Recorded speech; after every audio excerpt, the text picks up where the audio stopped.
Olá, pessoal! Hoje nós estamos com uma convidada mais que especial, doutora Ângela, Epa, amiga, muito. parceira de trabalho, né? E Isso. hoje nós vamos conversar um pouquinho com vocês sobre altas habilidades e a escola. Mas a gente vai se apresentar primeiro, né, É, doutora legal, acho Ângela? que é bom. Então, eu sou a Mayura, para quem ainda não me conhece, Mayura Cordeiro, trabalho com educação há 28 anos, sou formada pela UNB, com habilitação em educação especial, também sou psicopedagoga, neuropsicopedagoga, Olha só. sim, e trabalho com gestão, também sou habilitada em direção escolar, coordenação, né? E é isso. E tem uma escola Tem uma maravilhosa. escola, tem uma Falar. escola também com 28 anos, a Cresce, né? A Cresce tem 28 anos? 28 anos. Nós começamos, interessante. na verdade, em Taguatinga. Ah, tá. Depois viemos para Águas Claras, ficamos com as duas unidades, depois fizemos a sociedade e hoje eu estou exclusivamente em Águas Claras. De Águas Claras. É. Tá. Muito bom, né? E a doutora Ângela? Bom, eu sou Ângela Virgolin, uma caminhada um pouquinho mais extensa, só porque também sou mais velhinha, mas 32 anos, indo esse ano para 33, né, dentro da área de altas habilidades. Comecei cedo na UNB, como psicóloga, fiz o meu mestrado na UNB, depois o pessoal falou, não, é bom você sair um pouquinho para não ficar só na universidade, né, que a gente às vezes fica assim com ideias muito parecidas. Então, vamos estudar, que era a minha área de interesse, era altas habilidades. Então, a ideia era quem é que está fazendo esse campo fora, né, do Brasil, quem é o papa nessa área, quem é que a gente vai seguir e tal. E fomos atrás do Renzulli. E, na época, eu comecei um doutorado na UNB, ia fazer o sanduíche, né, nos Estados Unidos. Aí, estando lá, fui convidada para continuar pela própria universidade de Connecticut. Aí eu comecei tudo de novo, né? Abandonei aquele, comecei outro. Portanto, eu só fui me formar em 2005, né? Trazendo para o Brasil, nessa época, um modelo do Renzulli, e aí foi uma etapa muito importante para o nosso grupo dentro do Instituto de Psicologia. A gente trouxe esse modelo e o MEC levou o modelo, então, para subsidiar os núcleos de altas habilidades que tinham iniciado em 2005, 2007, né? Fizemos uma coletânea de livros para o MEC naquela época. Iniciei com os 2 cursos e depois o grupo do Conselho Brasileiro para a Superdotação deu continuidade, né? Então a gente fazia a capacitação pelo Brasil afora, que a gente faz isso até hoje, né? E dessa caminhada também, terminando, mais à frente eu fiz o meu pós-doutorado na PUC Campinas, fiz em avaliação e medidas. Uma época que eu passei com a professora Solange Westley, foi assim, maravilhoso, abriu muito meu campo de atuação e a ideia de como trabalhar com avaliação, com testes. Fiz, né, iniciei uma validação de um teste de criatividade aqui para o Brasil, ainda não publiquei, mas é um estudo que já foi com mais de 3.000 crianças, né? E eu acho assim, muito legal, olhando para trás, o que foi legal nessa minha carreira. Eu acho que a fundação, né, do Conselho Brasileiro para a Superdotação, o CONBRASD, em 2003, foi assim, essencial para a gente fazer um trabalho voltado para a nossa comunidade, sabe, sem ficar esperando o governo, porque a gente sabe que o governo vai ter as suas dificuldades, né, algumas amarrações que a gente não tinha. E ali, na época, nós juntamos quem que tinha alguma coisa nessa área, mestrado, doutorado, eram poucas, mas começaram as especializações, e aí formamos um grupo que não era grande, eram umas 50 pessoas ali no comecinho, 2003, 2004. Fizemos, então, a cada 2 anos, um congresso dentro dessa área, continua até hoje, né? E é onde a gente tem a participação do Dr. Renzulli até hoje conosco, né? Sempre olhando os nossos trabalhos, a gente vai lá, eles vêm para cá. Então é uma coisa assim muito dinâmica, muito gostoso. E em 2015 também recebi o prêmio Jabuti por uma publicação que veio lá da editora Papiros, E eu acho que isso também foi um marco para a nossa área, né? Que é a primeira vez que a gente vê a área de altas habilidades recebendo um prêmio tão importante. E essa época esse livro foi uma coletânea de vários pesquisadores, então deu assim um peso para a nossa área, todo o aporte científico que a gente tinha para trazer. Então, eu fico muito feliz de ter, né, essa passagem. E, nos últimos anos, aposentei, abri o Instituto Virgolim, né? Então, também é uma startup, também é uma coisa diferente, a gente colocando em ação aquilo que a gente fala, né? É assim que tem que ser, a escola tem que ser assim. Eu não sou escola, não sou clínica, não sei o que eu sou até hoje, né? Mas, com certeza, somos um espaço onde gosto de falar para os pais assim, olha, que aqui seja o último lugar que você vai procurar, porque aqui dentro eu vou ter uma resposta. Se a gente não tiver resposta, eu vou procurar essa resposta, né? Um pouco pretensioso, mas é assim que a gente vê as necessidades e o que nosso aluno está precisando, o que aquela criança, aquele ser humano está precisando. E não ficamos só nas crianças, né? Porque a gente faz o trabalho com adultos também. Mas acho importante a gente ter esse centro pertinho da gente e poder se comunicar, né, com as escolas que sabem o que a gente quer também. Eu acho que por isso que é importante a nossa parceria aqui, sabe? Mas antes de qualquer coisa, eu preciso dizer, né, que quando eu estava fazendo o curso de pedagogia, eu participei, né, de alguns trabalhos na universidade, a apresentação que a senhora fazia dentro da universidade, falando sobre as habilidades. Eu já me interessava por esse assunto, queria entender um pouquinho do que era altas habilidades, porque não se falava muito dentro da universidade, né? A gente faz pedagogia e não tem essa disciplina, mas a curiosidade me levava a tentar buscar. Eu comprei um dos seus primeiros livros. É mesmo, tá? Uhum. Primeiro foi lá primeira em 99, edição, Toque, Plim, Plim. Toque, Plim, Plim, eu tenho esse livro. Comprei de um das apresentações que você fez lá dentro da universidade. Nossa, que legal. E aí, para mim, hoje, dividir espaço com você, né? E trabalharmos juntas, nossa, ninguém faz ideia da emoção que eu sinto mesmo, né? Não, mas já que estamos rasgando seda, eu que também fico super emocionada, porque assim, Mayura, a gente chega com uma teoria maravilhosa, e a teoria, né, que nos respalda, que é o enriquecimento, o modelo de enriquecimento escolar do Renzulli. É maravilhoso, mas onde que a gente vai pôr isso em ação? Então, quando a gente tem uma escola que sabe o que está fazendo, que sabe como identificar, acolher essa criança lá dentro, né? Então a gente vê a necessidade dessa teoria ser colocada na prática, e eu acho que é isso que aproxima o nosso trabalho, né? Isso é muito bom. Isso é importante. Então, vamos começar a esclarecer primeiro para as pessoas que estão nos assistindo o que é altas habilidades. Apesar de já ter uma trajetória, da gente já estar falando sobre altas habilidades há tantos anos, eu percebo, enquanto escola, que muitas pessoas estão ouvindo falar pela primeira vez agora.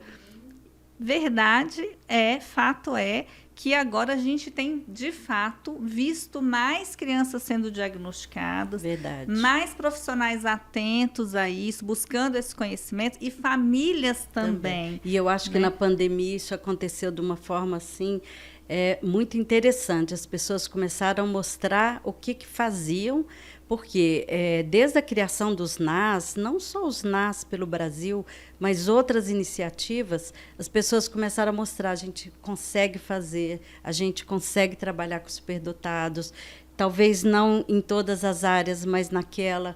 E aí começaram a colocar seus programas, e a troca que começou a ser feita.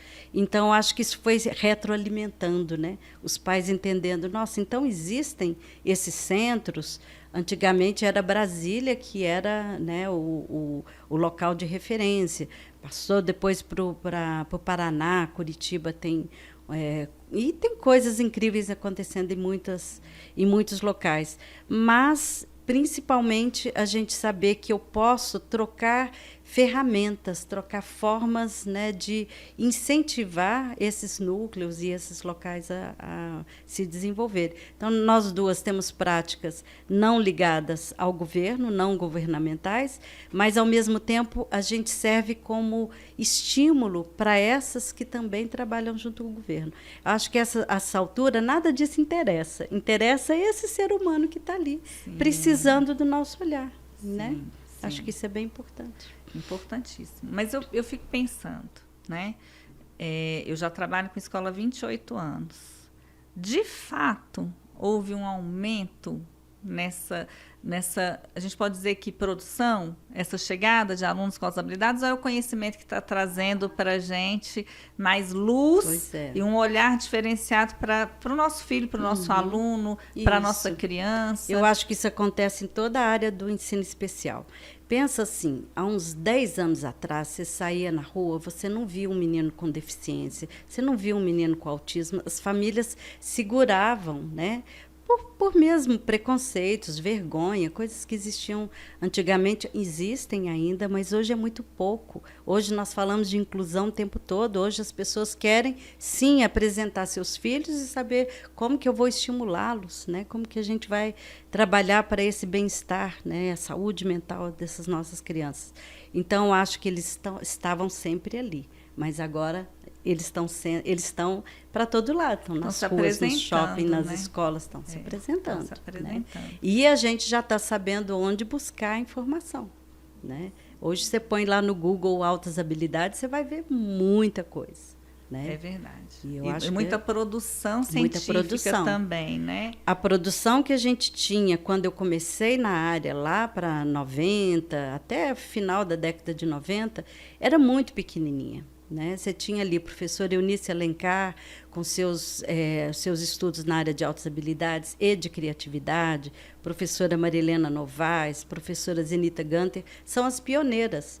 Então, chegamos naquela época, né, com um grupo pequeno e, ao mesmo tempo, fomentando as pesquisas, as teses começaram a surgir, as dissertações de mestrado, de doutorado, e esse grupo foi se alimentando, né, foi se desenvolvendo e servindo como semente para outros grupos. Uma década depois, a gente já tinha uma produção muito interessante. Então, hoje, quando eu olho para trás e vejo, poxa, vamos pegar o início do século XXI, né?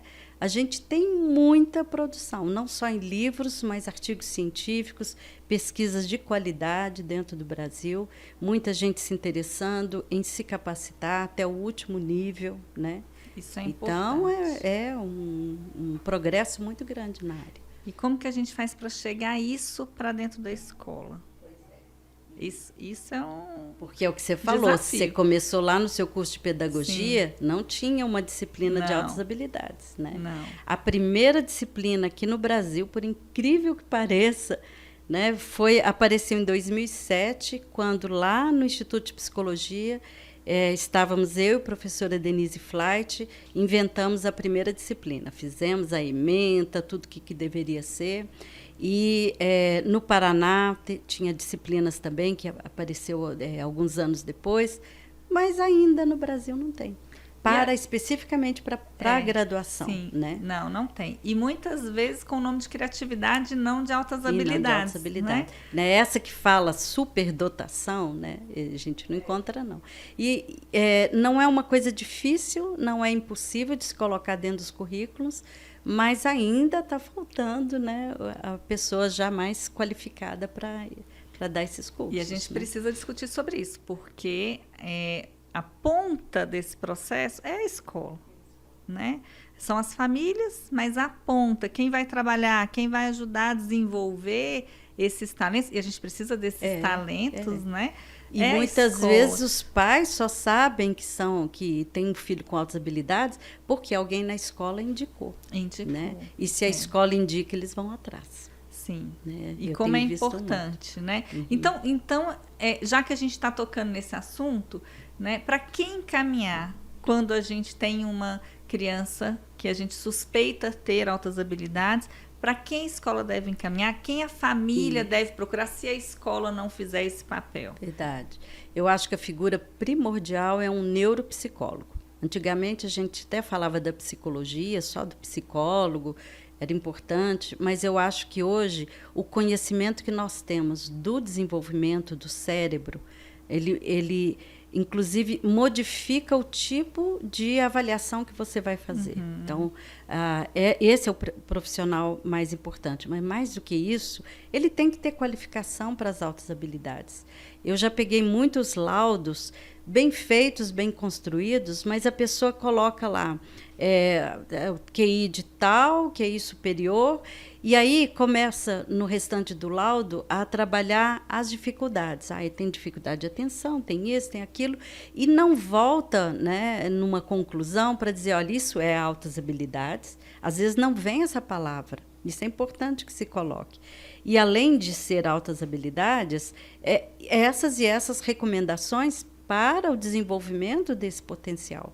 Porque você fazer recomendação só para as áreas que estão fracas, né, vai continuar não fazendo o serviço que a criança precisa. Ela precisa desenvolver dentro da área forte. E a escola está nessa posição de observar ali aqueles comportamentos. Né? E enquanto escola, é muito mais fácil identificar o que falta, né, do que desenvolver aquilo que está latente, aquilo que a gente precisa desenvolver. Mas falando de laudos, eu também já recebi laudos que veio a conclusão única e exclusivamente, altas habilidades. Uma conclusão só rasa, com uma palavra rasa, muitas vezes não traz para a escola também o caminho que a gente tem que trilhar com aquela criança, né? Porque cada criança é cada criança vai apresentar uma necessidade específica, né? E aí, muitas vezes, quando vem um laudo só escrito altas habilidades... Ele não te ajuda. Não me ajuda, né? Porque a gente tem que ver assim, altas habilidades. A gente até tinha falado, que definição que vamos dar para isso, né? Comecemos com uma definição muito simples. A pessoa com altas habilidades é aquela que tem rapidez e facilidade de aprendizagem, em qualquer área do conhecimento. Então, com isso, eu já estou tirando, né? Aquele mito de que tem que ser só na parte intelectual, é só aquele que tira nota 10 em tudo, é só aquele que tem um rendimento superior, uma memória maravilhosa. Né? Eu tenho outras áreas para olhar. Então, quando a gente olha uma definição mais atual de altas habilidades, eu falo atual, mas ela de 98 a gente já estava trabalhando com ela, que reflete uma definição mais antiga ainda, de 75, que coloca áreas. Né? Então, as altas habilidades vão ser esse desenvolvimento em potencial ou em desempenho, e isso é importante porque o desempenho é isso que você vê na escola, com as notas da criança ou com o interesse dela, mas o potencial, às vezes, não aparece. Por isso que os testes ajudam. Então, essa criança, esse potencial ou esse alto desempenho pode se dar em qualquer área do desenvolvimento humano. E aí a definição elenca algumas que é para chamar atenção. Olha, pode ser na área de esportes, pode ser na liderança, pode ser no talento artístico, nas várias formas das artes. Na inteligência emocional. Na inteligência emocional, nossa, quase ninguém fala sobre isso, né? Dentro de uma definição. Como aparece. E como isso é importante. Né? E como isso é importante. E que não hoje só para tá as lá, altas habilidades, né? E como aparece crianças hoje com altas habilidades nessa área. Pois é. Né? E na criatividade, aí torna-se importante a gente ter, e temos testes validados para altas habilidades em criatividade, mas tem também a nossa observação.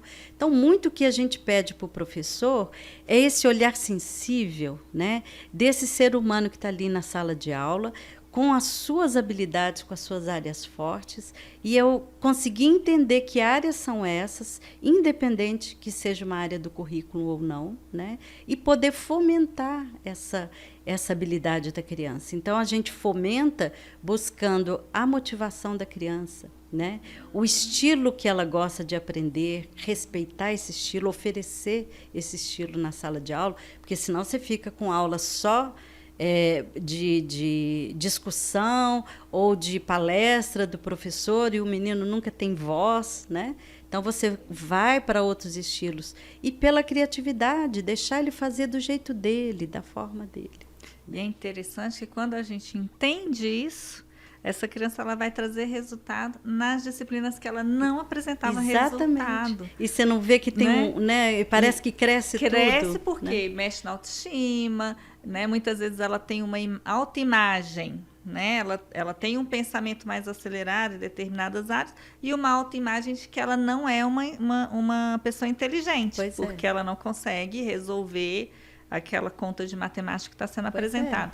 E quando você dá essa oportunidade para a criança, ela cresce nas outras áreas todas que ela não estava crescendo. Tudo eleva. Exatamente. Né? Me fez lembrar de um aluno que nós tivemos com altas habilidades, que inclusive chegou para a gente reprovado no meio do ano. Eu até falei com a mãe, era um aluno de 3º ano, e eu falei com a mãe na época, eu falei, nossa, mas a gente está no meio do ano, era junho ainda, quer dizer, a gente estava fechando o segundo bimestre, né? E eu já recebi esse aluno reprovado em geografia. E eu falei com a mãe, falei, nossa, mas a gente ainda tem meio ano e ele não tem possibilidade de recuperar? Como assim, já reprovado? E era um aluno talentosíssimo, espírito de liderança, né? Conversava muito bem, se desenrolava bem na fala, mas não tinha motivação. Os livros em branco, o caderno em branco, né? Ele não fazia as atividades em sala. E eu lembro que quando eu comecei a trabalhar com ele, que eu comecei a conversar com ele para entender o que ele gostava, o que ele não gostava, porque ele também não queria mudar de escola. Então, por conta dos amigos. Então, quando ele chegou lá na escola, a primeira coisa que ele falou comigo foi: eu não quero estudar aqui, eu estava bem onde eu estava. né? E eu falei, nossa, vai ser um desafio, porque primeiro eu vou ter que descobrir o que ele gosta e fazer ele gostar da escola. Dessa escola. Dessa escola, né? Mas ele era muito talentoso com desenho também, né? E aí eu descobri, conversando, às vezes uma conversa simples, né, doutora Ângela? Uma conversa simples que você tem com a criança, ela te dá um mundo de possibilidades. Descobri que ele gostava de desenhar e eu descobri através da habilidade dele do desenho que ele não gostava de fazer cópia. Que ele achava chato. Que é uma coisa que acontece muito, né? Eles não gostam de escrever. Não, a grande maioria, 90% das crianças que eu já trabalhei com as habilidades não gostam de cópia, né? E aí eu disse para ele, mas tem tantas formas. Eu falei, o que é uma cópia? É um registro. Eu falei, e o registro ele é importante. Agora, ele não precisa ser a cópia do quadro. E ele olhou para mim assim, espantado. Não. Eu falei, não precisa ser a cópia do quadro. Falei, você gosta de desenhar e você desenha bem. Faz desenho. Falei, só que o seu desenho tem que explicar o que está no quadro, né? E aí, a partir daquele momento, quando você dá a oportunidade da criança se expressar de outra forma, né? Ele começou a fazer isso muito bem. E depois ele terminou o ano fazendo as cópias.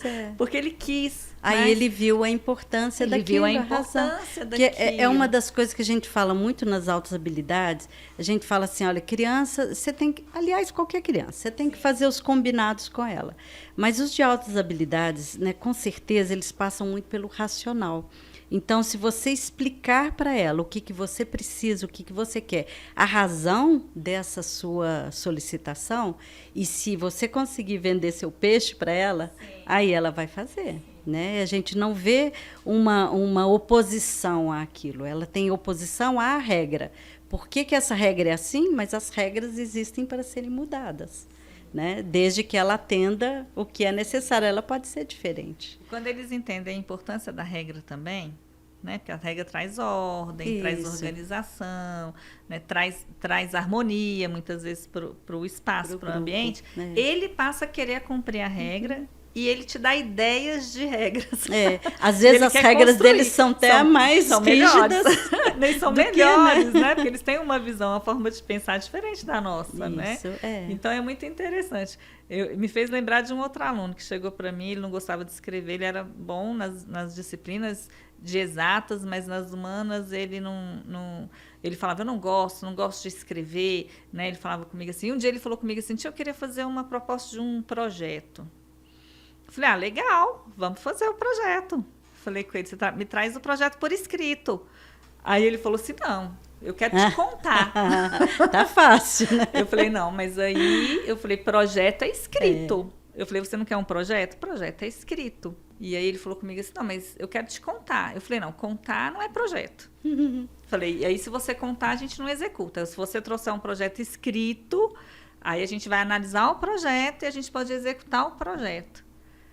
Aí ele ficou pensando, falou, tá bom. No outro dia ele me apresentou um projeto. Um projeto de verdade. Não é um papel com uma ideia, não. Ele trouxe com introdução, com justificativa, com objetivo. E se você pede uma coisa muito fácil para eles, às vezes eles não querem fazer. Mas quando você dá o desafio, então esse é o desafio que eu gosto, né? Sim. O desafio não pode ser uma coisa longe demais daquilo que ele já conhece, não pode ser fácil demais, porque senão seria um desafio, Exatamente. né? Então ele vai indo, mas tem que ser dentro da área da motivação. E eu vejo que muita gente diferencia altas habilidades, assim, mas ele só faz bem aquilo que ele gosta. Mas essa é a nossa própria definição, porque quando você é um profissional, você vai ser um excelente profissional dentro da área do seu interesse, dentro da área que você está motivado para fazer. E a gente, às vezes, não permite que o nosso aluno seja assim, né? A gente acha que ele tem que se dar bem em tudo, tem que fazer bem generalista, tudo. né? E não é. Você tem que entender de tudo, tem que entender né? de tudo. Mas é. O nosso aluno, ele é um especialista. Sim. Né? Se ele gosta de dinossauros, ele sabe tudo sobre os dinossauros. Sabe épocas, sabe alimentação, o habitat, sabe tudo. Né? E a necessidade deles é desse aprofundamento. Duas coisas, é tanto o aprofundamento quanto a abrangência. E é isso que a gente tem que dar para esses meninos, né? A oportunidade de aprofundar na área de interesse. E não em tudo, porque senão ele também vai perder o foco dele. Sim. Né? Então, Sim. Eles são extremamente focados quando gostam de alguma coisa.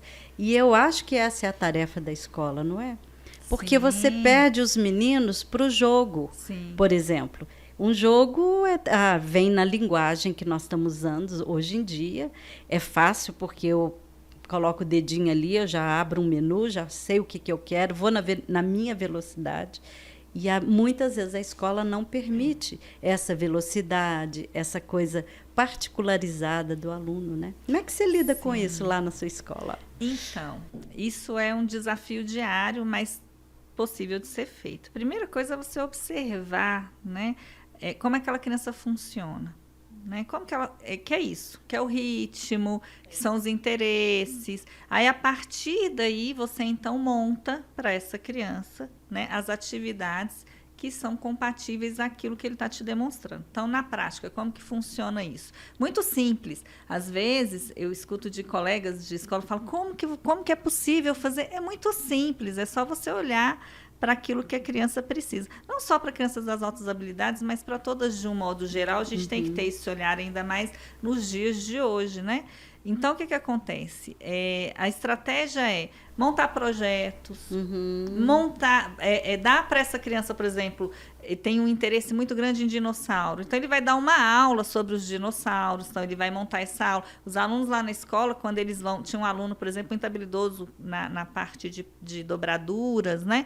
Então, ele montou uma aula de dobraduras, ele deu essa aula de dobraduras para todas as turmas da escola. Olha que legal. Né? E ele montou... Ele fez a tarefa de casa de dobradura, ele fez a aula mesmo, então a gente põe jaleco no aluno para ele entender, né, que ele ali agora ele está numa posição naquele papel, então dá importância para ele, dá responsabilidade, valida o talento dele, né? Eles têm que seguir os padrões, né, de folha, de cabeçário. Então, eles levam a matriz para casa para eles poderem montar. A gente vai reproduzir do jeitinho que ele montou, a gente não faz alteração para você validar, dar importância, até porque ele gastou tempo, ele pesquisou, né? Ele estudou aquele assunto. E é a mesma valorização que você faria com um colega de trabalho. Exatamente. Né? E aí eles vão e dão aquela aula. É bonito de ver, né? É muito bonito de ver, porque o interesse... Aí você vê outras crianças se interessando por aquele assunto que você nem sabia que ele tinha aquele interesse, ou ele nem sabia que existia aquele assunto. A gente não está preocupada, a escola não deve estar preocupada com os conteúdos padrões, né? Enquanto a gente, enquanto escola, a gente se engessar Exatamente. A gente não vai conseguir atingir a necessidade desses alunos. E a gente está falando de alunos que estão mudando muito rápido de um ano para o outro, né? Alunos que você recebe aluno esse ano, você o ano que vem não vai receber os seus alunos como você recebeu esse ano. São outros alunos com outras necessidades, jogos, né? Isso faz parte da rotina. A gente já está num mundo que está mudando tão rápido. Muito. E a gente sabe exatamente que o que você está ensinando hoje, nem sempre, não necessariamente, vai ser o que ele precisa para daqui 20 anos, a hora que ele estiver lá na força de trabalho. Por exemplo, você vai fazer um planejamento, você pode aplicar isso, e deu muito certo com a turma da manhã, e não dá certo com a turma da tarde. Porque são outras características. Exatamente, que são as mesmas crianças em termos de idade, de interesse, mas muitas vezes essa turma da tarde é mais agitada. Se você tem uma turma agitada, se você tem um aluno agitado, você vai conseguir manter esse aluno 4 horas sentados na carteira? Não vai.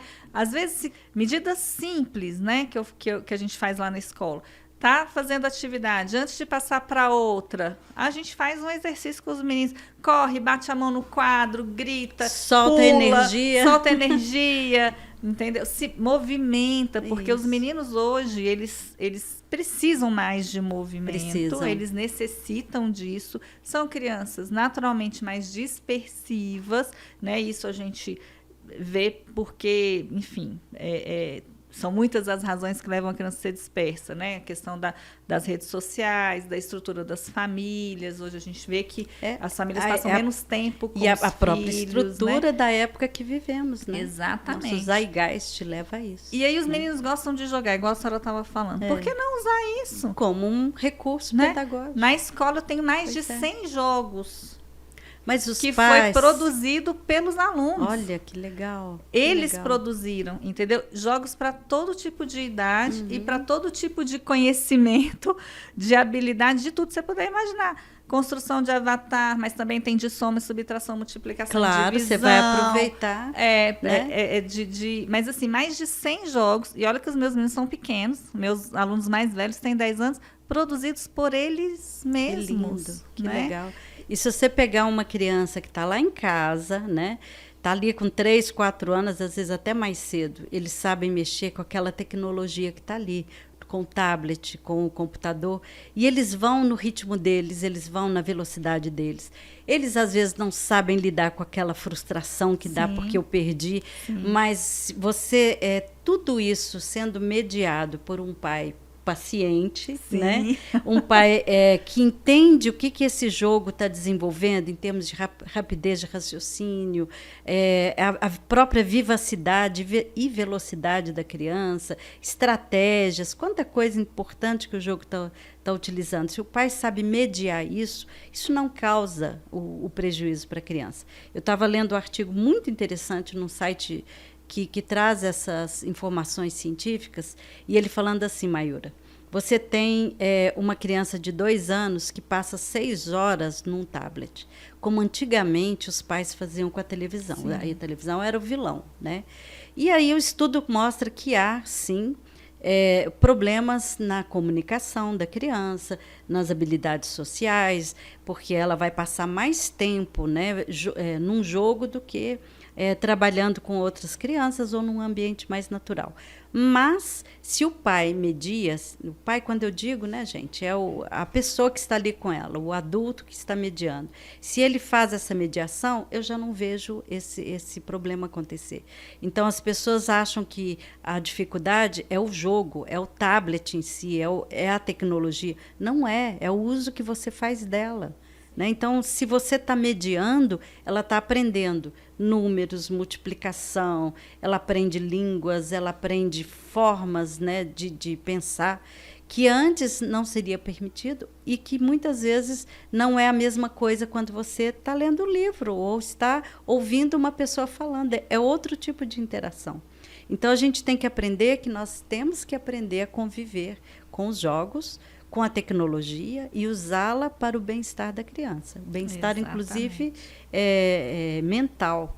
Na minha época, muitas vezes eu queria, eu era mais introvertida, eu queria ficar mais ali com meus livros, ficava no meu canto. Ninguém se importava se eu passasse as minhas 6 horas de lazer, né? Com o meu livro, olha, ela está lendo, que coisa legal, né? Mas não, hoje você vê que atrás do livro eu posso estar me escondendo. Da mesma forma que a criança se esconde atrás de um TikTok, de um, sei lá, de um aplicativo, né? E ela não dá aquilo que ela precisa dar. Então, a gente precisa trabalhar o que está ocorrendo ali naquela necessidade, naquela obsessão, porque acaba sendo uma obsessão, Sim, só que essa, às vezes, né? não é a obsessão aceita, e a do livro era, né? É porque é intelectualizada, né? A sociedade permite, o outro não. Exatamente. Então, a gente tem que parar de achar que os jogos são os vilões, que a tecnologia é um vilão. Ele é só uma ferramenta e a gente tem que usar com inteligência. Isso. Saber usar, aproveitar. Até porque não tem como a gente voltar atrás. Não Esses tem meninos mais. já nasceram nessa vivência. Isso para ele é uma coisa e nessa natural. velocidade. E né? nessa velocidade. Agora, o que precisa, que eu acho que é importante a gente validar aqui, é esse compromisso, né, das pessoas que estão com a criança, de perceber isso e fazer essa interação, fazer essa troca, né? De tá jogando, joga junto, questiona, pergunta, mostra, né? Não deixar a criança sozinha o tempo todo, com certeza, com os jogos, porque isso de fato não vai trazer benefícios para ela. Sair do ponto que ela está e dar uma coisa um pouquinho mais complexa. Isso. É como se estivesse trabalhando um quebra-cabeças. Ela fez o de 50, você não vai comprar o próximo de 50, compra um de 60, um de 80, um de 100, dê um pouquinho mais de desafio. Ela aceitou aquele desafio um pouquinho mais, né? E hoje a gente tem muito material bom nessa tem área, muita né? coisa. Tem muita coisa sendo produzida e muita coisa já disponível no mercado que vale a pena, que Aí, é bom. Eu preciso de uma coisa muito importante na escola, que é a figura de um professor criativo. Sim. Né? E aí ele tem que ser proativo, ele tem que ver antecipar as necessidades da criança e já trazer aquilo para a sala de aula. Né? Nosso menino com altas habilidades, por exemplo, termina muito cedo e vai fazer o quê? Vai bagunçar. Vai lá conversar com o outro, porque esse pensamento, imagina, um pensamento que está ali fazendo milhões de conexões neuronais e ele fazendo associações, ele quer levantar, ele quer ir lá conversar com o outro, quer mostrar o que aconteceu, o que ele descobriu. Se a escola for muito tradicional, ela vai, né, impedir essa criança de ter essa coisa que é tão natural, né? Essa troca natural. O que a gente precisa fazer é incentivar isso, abrir formas da criança agir na sala de aula respeitando as regras, mas também não se sufocando, né? Ao mesmo tempo, o professor tem ali um plano B. Você terminou mais cedo? O que você quer escolher? Não é fazer a mesma atividade um monte de vezes, né? Que ele sente que está punido. Está sendo punido, mas poder escolher. Eu gosto de ler, então posso ler meu gibi aqui? Ou eu posso fazer um desenho? E eu já vi professores que tiram a criança e falam, não, é hora do desenho. Então, você terminou, fica quietinho. Como é que esse menino que tem esse pensamento borbulhando vai ficar quietinho? Não vai ficar quieto, né? E a estratégia do projeto funciona bem nesse momento, porque ele pode, o projeto ele não é construído de um dia para o outro, então ele vai construindo no decorrer dos dias. Com a ajuda do outro. Com a ajuda de um outro sabe. Professor, às vezes, não precisa ser do professor daquela aula, ele pode desenvolver um projeto com outro professor, ter a liberdade de sair da sala naquele momento, procurar aquele professor para discutir, para ver como ele vai fazer, mas é importante o projeto não ficar só no papel, né? Com certeza. Ele tem que executar. Tem que executar, tem que ver uma audiência. Tem que colocar em para prática. Quem, né? Sim, ele vai apresentar o projeto. Senão também não vai gerar esse interesse todo, porque é bonito de ver quando eles estão executando o projeto, os olhos brilham. Não é? Né? É eles isso que a gente está procurando, né? Esse olhinho exatamente, né? Aquela satisfação, aquela alegria de ver aquilo que ele imaginou tomando vida, né? Isso é muito bom. E aí, seguindo, né? Porque como é que a gente vai identificando essas características? A curiosidade da criança, a motivação, né, que é interna. Ninguém precisa dizer para ele faça ou não faça. Ele vai fazer com muito mais profundidade quando é na área do interesse. Muitas vezes esse interesse é voltado para um tema mais profundo, né? São crianças que perguntam de forma mais profunda. Ela também dá respostas mais qualificadas, né? Porque ela leu muito ou ela buscou muito. Ela gosta mais dos adultos, né? Do contato com adultos ou pessoas mais velhas, porque são as pessoas que vão dar as respostas que ela precisa. Às vezes ela gosta de trabalhar com um colega, ajudando o colega, mas ao mesmo tempo refazendo o tipo de pensamento que ela precisa.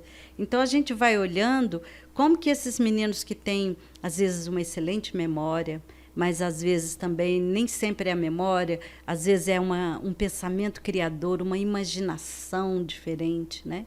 E aí a gente vai vendo essas características, como é que ela anda ali na sala de aula, como eu percebo, às vezes, numa criança, não todas essas características que eu estou falando, mas algumas de forma bem acentuada, e aí isso já levanta aquela bandeirinha, nossa, eu preciso prestar mais atenção nesse menino, porque ele está trazendo um olhar diferente, né? Aí ele vai se destacar do restante da sala, principalmente no tema do interesse dele. Então, acho que são várias características. Muita gente pede assim para a gente, quais são as características de altas habilidades?